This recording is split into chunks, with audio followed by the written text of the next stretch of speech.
आज विकसित राजस्थान कार्यक्रम है और कार्यक्रम में वीडियो कॉन्फ्रेंसिंग से शामिल होंगे पीएम मोदी। लाभार्थियों से वर्चुअली संवाद प्रधानमंत्री नरेंद्र मोदी करेंगे। 17,000 करोड़ की परियोजनाओं की सौगात भी वो देंगे। सड़क, रेलवे और ऊर्जा, साथ ही साथ पेयजल की परियोजनाएं इसमें शामिल हैं।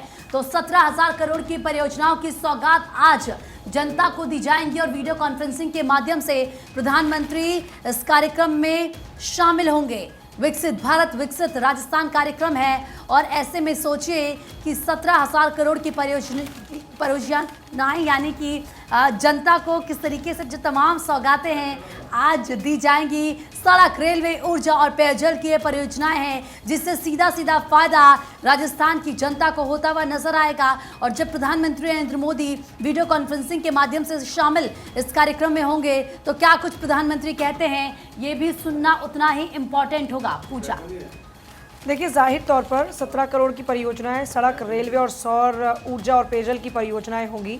तो ये जो कार्यक्रम का अगर जिक्र करें तो विकसित भारत विकसित राजस्थान कार्यक्रम रहेगा। प्रधानमंत्री मोदी राजस्थान पहुंच रहे हैं। कार्यक्रम में वीडियो कॉन्फ्रेंसिंग के जरिए दरअसल उनका ये जुड़ना रहेगा, मतलब उनके पहुंचने का जो सिलसिला रहेगा वो वर्चुअली रहेगा, लोगों के साथ जुड़ने का। और यहाँ पर वर्चुअली संवाद वो करेंगे। 17,000 करोड़ की परियोजनाओं की सौगात देंगे। सड़क, रेलवे, सौर ऊर्जा, पेयजल की परियोजनाएं, पेट्रोलियम, प्राकृतिक गैस के क्षेत्र से जुड़ी परियोजनाएं भी रहेंगी। जयपुर के अलावा प्रदेश के जो बाकी के और ज़िले हैं उनमें भी ये कार्यक्रम होगा। राजस्थान में 200 जगहों पर आयोजित होगा ये कार्यक्रम। राज्यव्यापी कार्यक्रम में लाखों लाभार्थियों की भागीदारी होगी। सीएम भजन लाल समेत सरकार के मंत्री, एमपी, एमएलए भी शिरकत करेंगे। तो देखिए, मरुधरा को पीएम मोदी की सौगात के तौर पर अगर देखा जाए तो 17,000 करोड़ रुपए की परियोजनाओं की सौगात मिलेगी, जिसमें सड़क है, रेलवे है, सौर ऊर्जा है, पेयजल की परियोजनाएं हैं, पेट्रोलियम से जुड़ी परियोजनाएं हैं जिनकी सौगात आज मिलने वाली है। 5,000 करोड़ रुपए की राष्ट्रीय राजमार्ग परियोजनाएं हैं। 2300 करोड़ रुपए की 8 रेल परियोजनाएं हैं। 5300 करोड़ रुपए की महत्वपूर्ण सौर परियोजनाएं हैं। 2100 करोड़ रुपए की पावर ट्रांसमिशन परियोजनाएं हैं। राजस्थान में सौर ऊर्जा क्षेत्रों से एक बिजली निकासी परियोजनाएं। जल जीवन मिशन के तहत में 2400 करोड़ रुपए की सौगात मिलेगी। स्वच्छ पेयजल उपलब्ध, बुनियादी ढांचा मजबूत होना। जोधपुर में इंडियन ऑयल का एलपीजी बॉटलिंग प्लांट से रोजगार सृजन, ग्राहकों की एलपीजी की पूर्ति। तो आज जब मरुधरा में पीएम मोदी सौगात देंगे तो जाहिर तौर पर ये वो खास योजनाएं हैं जिनका लाभ आने वाले दिनों में राजस्थान वासियों को मिलने वाला है। मरुधरा की जमीन पर आज लाभार्थियों के साथ में संवाद भी पीएम मोदी का रहने वाला है।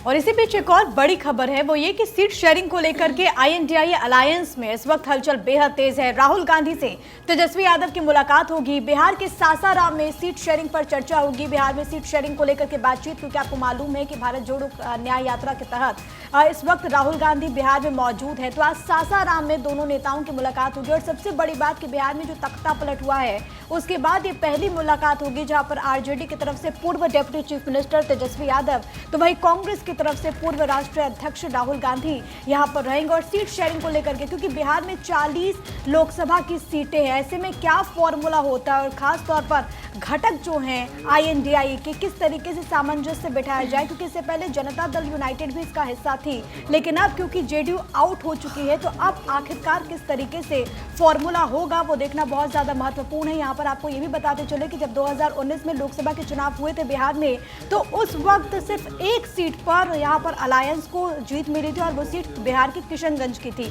तो अब आखिरकार किस तरीके से सीट शेयरिंग फॉर्मूले पर सहमति बनती है वो देखना बहुत ज्यादा महत्वपूर्ण होगा।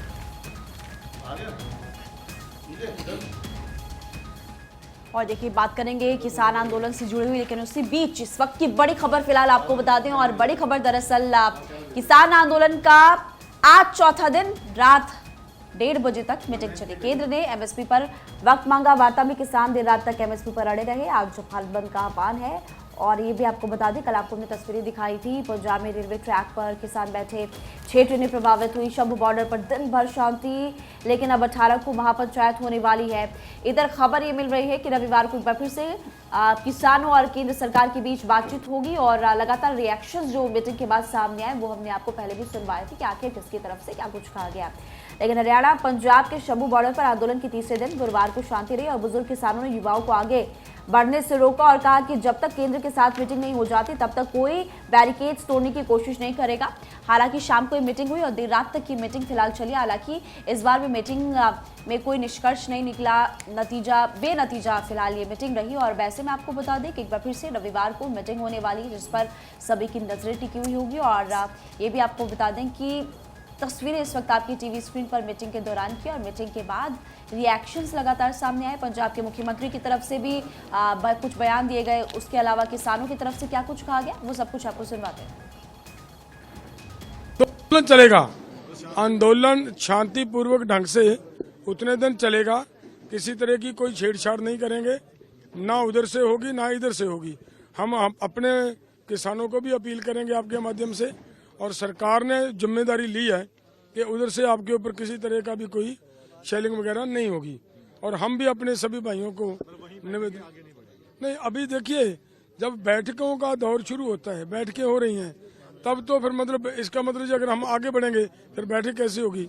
उन्होंने बैठक बुलाई है, बैठक में हम आए हैं, तो फिर ये तो रुकना पड़ता है ना। सरकार और किसान संगठनों के बीच बहुत ही अच्छे माहौल में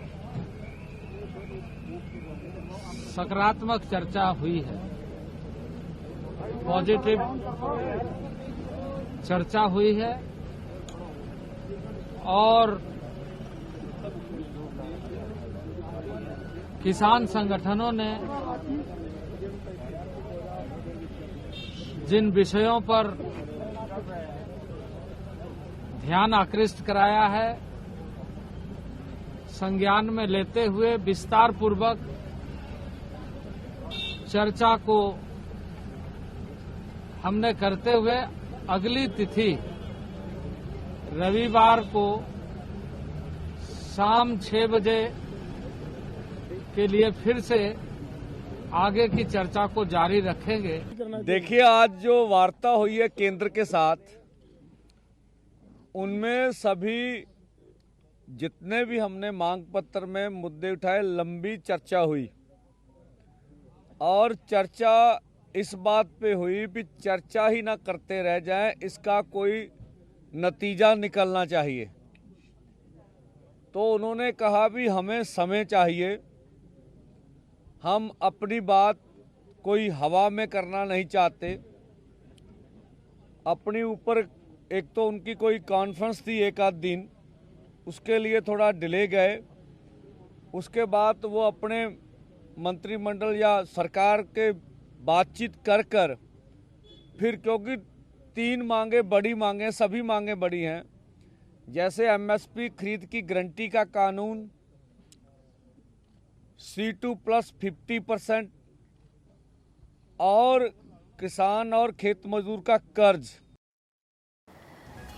तो किसानों का क्या कुछ कहना है ये आपने सुना, अलग अलग रिएक्शंस उनकी तरफ से लगातार सामने आ रहे हैं। और देखिए, अगर हम हर एक न्यूज़पेपर की बात करें तो जनसत्ता इस वक्त मेरे पास है और फ्रंट पेज पर पटरियों पर बैठे किसान मंत्रियों व किसान संगठनों में बातचीत जारी है, क्योंकि कल देर रात तक बातचीत का दौर चलता रहा। ये माना जा रहा था, कोशिश की जा रही थी कि जल्द से जल्द किसी भी तरीके से इस समस्या का समाधान निकाला जाए, क्योंकि किसानों की तरफ से आज भारत बंद का ऐलान है। और ऐसे में किसानों ने दिल्ली को कई तरफ से घेर रखा है। शंभू बॉर्डर पर स्थिति काफी ज्यादा गंभीर है। किसानों से निपटने के लिए सुरक्षा के पुख्ता इंतजाम किए गए हैं।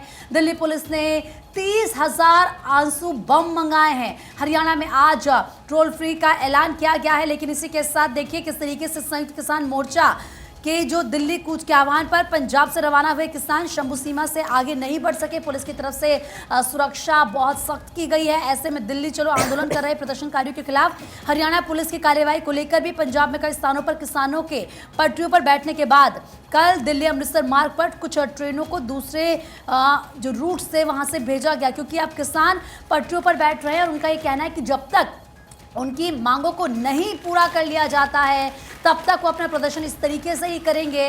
और बकायदा आज किसानों ने भारत बंद का ऐलान किया है। पूजा, देखिए, बिल्कुल किसानों ने भारत बंद का ऐलान किया है। और कल भी जो बातचीत रही, कृषि मंत्री ने कहा कि देर रात तक भले ही सहमति न मिली हो, लेकिन जो हमारी बातचीत है वो सकारात्मक है। तो कुल मिलाकर किसानों को मनाने की कोशिशें की जा रही हैं। जो गतिरोध लगातार चल रहा है उस गतिरोध को ख़त्म करने की कोशिश भी की जा रही है। किसान भी देखिए, कल उनका जो रुख था वो काफ़ी नरम नजर आया। उन्होंने, जैसे अब तमाम जो किसान नेता उनकी बातों को भी सुन रहे थे, उनकी तरफ से कहा गया कि हम शांतिपूर्ण तरीके से अपने आंदोलन को करेंगे और हम चाहते हैं कि सरकार हमारी मांग को माने। तो एक तरफ सरकार पे जो एक प्रेशर बनाने की कोशिश की थी, उस प्रेशर बनाने में तो कामयाबी हालांकि काफ़ी हद तक किसानों को मिली। यही वजह है कि सरकार भी लगातार उनसे बातचीत की कोशिश कर रही है।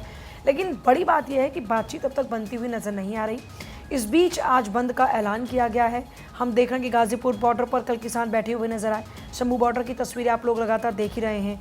इसके अलावा अलग अलग बॉर्डर्स पर इस तरीके से जो किसान हैं वो लगातार लामबंद नज़र आ रहे हैं और उनकी ओर से प्रयास किया जा रहा है कि किसी भी तरीके से दबाव बनाकर जो उनकी मांग है उसको पूरा कर लिया जाए। लेकिन सरकार ने भी स्पष्ट कर दिया है कि इंतज़ार करना होगा, जल्दबाजी में कोई कदम नहीं उठाया जाएगा। आज आंदोलन का चौथा दिन है और सबसे बड़ी बात है कि कल रात के 1:30 बजे तक वहां पर मीटिंग हुई, लेकिन बैठक बेनतीजा रही। हालांकि चाहे वो किसान हो या फिर मंत्री हो, क्योंकि केंद्र की तरफ से 3 मंत्री पीयूष गोयल, अर्जुन मुंडा और नित्यानंद राय वो लगातार बातचीत कर रहे हैं। उनका कहना था कि बातचीत सकारात्मक पहलू पर हुई है और ये भी कहा गया कि जो मांगे हैं उस पर रविवार को संभवतः आखिरी बैठक हो।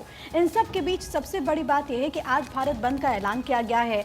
अभी तक आप देख रहे थे कि वैसे जो बॉर्डर्स हैं दिल्ली के, जो कि नोएडा से या फिर यूपी से लगते हैं, आप देखेंगे चाहे वो गाजीपुर बॉर्डर हो या फिर चिल्ला बॉर्डर, यहाँ पर वैसा असर देखने को नहीं मिल रहा था। लेकिन बीते रोज भारतीय किसान यूनियन में जो खलीफा गुट है उसने ऐलान कर दिया कि वो भारत बंद का समर्थन करता है और ग्रेटर नोएडा और नोएडा के जो किसान हैं वो चिल्ला बॉर्डर का रुख करेंगे। इसके मद्देनजर प्रशासन की तरफ से सख्ती काफी ज्यादा बढ़ा दी गई है। ये भी अपडेट आया कि पूरे नोएडा में धारा 144 को लागू कर दिया गया है, यानी कि आज जो लोग नोएडा ट्रैवल कर रहे हैं या फिर नोएडा से दिल्ली जा रहे हैं उनकी दिक्कतें बढ़ सकती हैं, क्योंकि खासतौर पर चिल्ला बॉर्डर पर किसानों की रणनीति है कि वहां पर बड़ी संख्या में वो पहुंचेंगे, लेकिन प्रशासन पूरी तरीके से मुस्तैद है। दूसरी तरफ अब जो किसान हैं उनके जो तेवर हैं वो भी नरम नजर आ रहे हैं। बीते रोज जो मीटिंग हुई थी उसमें उन्होंने कहा कि बहुत सकारात्मक मोड पर यहाँ पर चर्चा हुई है। लेकिन चंडीगढ़ में जो बैठक हुई, क्योंकि मुख्यमंत्री वहां पर मौजूद थे और सीएम भगवंत मान ने कहा कि सबसे ज्यादा जो किसान आंदोलित हैं वो पंजाब के किसान हैं और वही इसको लेकर के मुखर है। इसके अलावा हरियाणा के मसले पर भी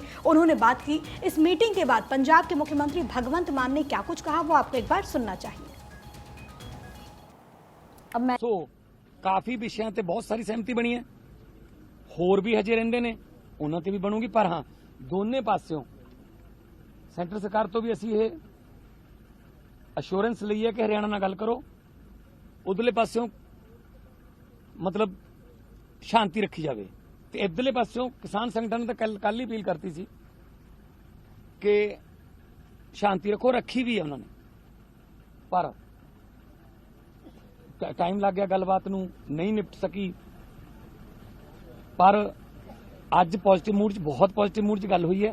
तुहाडे सामने मंत्री भी कह के गए होणगे कि ऐतवार नूं अगली मीटिंग होगी। इंटरनेट नाल संबंधित जां कोई पंजाब नाल संबंधित कोई भी विषय है उहदी इमीडिएटली असीं डीजीपी साहब नूं कहता कोई इदां दा कोई विषय हैगा जिहड़ा पंजाब स्टेट दा वो असीं हल कर दांगे।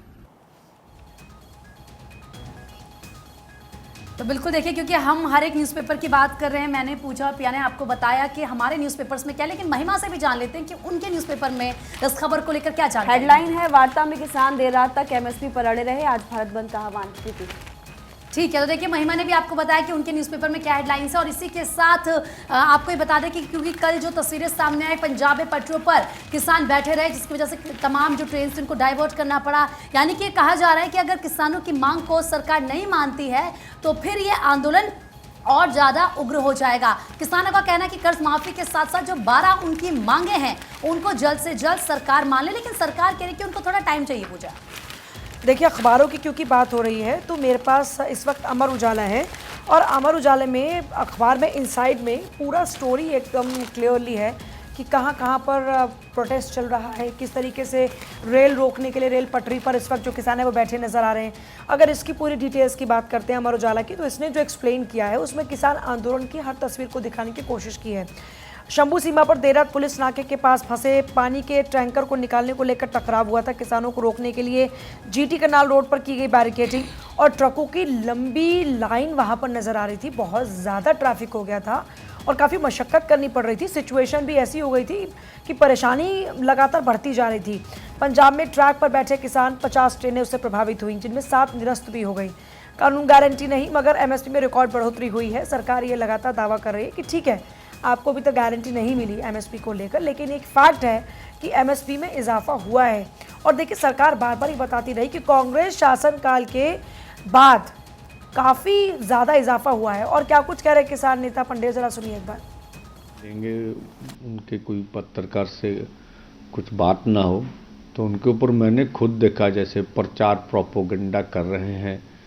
पे ट्रैक्टर नहीं, इनके टैंक्स हैं, और जो ये लोग लाए गए हैं ये मोदी जी के खिलाफ नफरत भरने के लिए लाए गए हैं। और बहुत सारे इशू, जैसे आपने खालिस्तान की बात की, और भी बातें की जा रही है। तो हमारे खिलाफ एक नैरेटिव पूरे देश भर में चलाने की कोशिश हो रही है। जैसे कहा जा रहा है कि ये आम आदमी जो पंजाब सरकार है इनके बैठाए हुए हैं, या बोलते हैं कांग्रेस के बैठाए हुए हैं, या ये प्रो लेफ्ट हैं। बहुत सी बातें की जा रही हैं। तो हम सभी को कहना चाहते हैं कि देश के किसान खेत मजदूर हैं। एमएसपी खरीद की गारंटी का कानून यह अकेले पंजाब अथवा हरियाणा का सवाल नहीं है।